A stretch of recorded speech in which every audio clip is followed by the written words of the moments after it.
2019 में ये जो नगीना सीट है, ये समाजवादी पार्टी और बीएसपी साथ मिलकर जब चुनाव लड़ रहे थे तो बीएसपी के खाते में गई थी और बीएसपी के ही गिरीश चंद्र ने यहां से जीत दर्ज की थी। इस बार नगीना से इंडिया गठबंधन के तहत समाजवादी पार्टी ने उम्मीदवार दिया है मनोज कुमार। नगीना सीट पर बीजेपी और इंडिया गठबंधन के बीच सीधी लड़ाई है। क्या कह रहे हैं मनोज कुमार, ये सुनिए।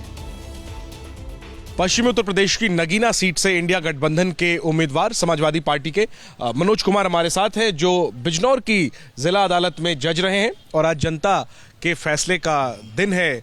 जज साहब, तो किस तरह धड़कनें आपकी तेज हैं और जनता का फैसला किस तरह से आप देखते हैं?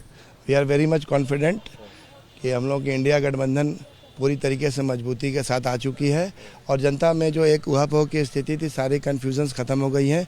सवेरे 7 बजे मैंने वोट डाला है केम इंटर कॉलेज धामपुर में।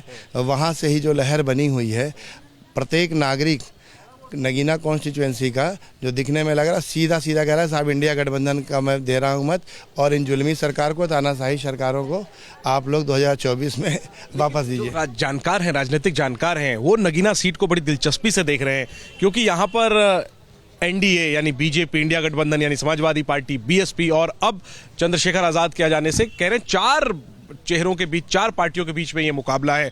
और सबसे ज्यादा खतरा इसकी वजह से कह रहे हैं कि मनोज कुमार को है, अगर उनका वोट बटा वो चुनाव उनका फंस जाएगा। वर्ष 2024 का जो इस मुल्क का चुनाव है वो सिर्फ और सिर्फ इंडिया गठबंधन और भाजपा सहयोगी दलों में है।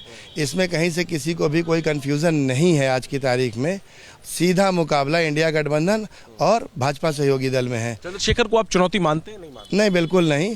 कोई भी व्यक्ति 2024 के चुनाव में अगर अपने राजनीतिक दल से एलोन आता है तो उसका कोई महत्व नहीं रह जाता, और अगर कहीं से भी आ भी रहा है तो निश्चित रूप से कहीं ना कहीं वो बीजेपी को मजबूती देने के लिए आ रहा है। हम कह सकते हैं कि वो बीजेपी की बी टीम हो सकती है।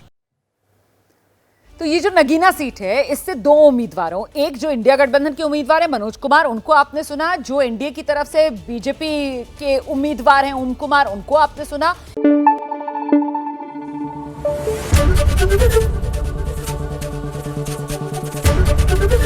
एबीपी न्यूज आपको रखे आगे।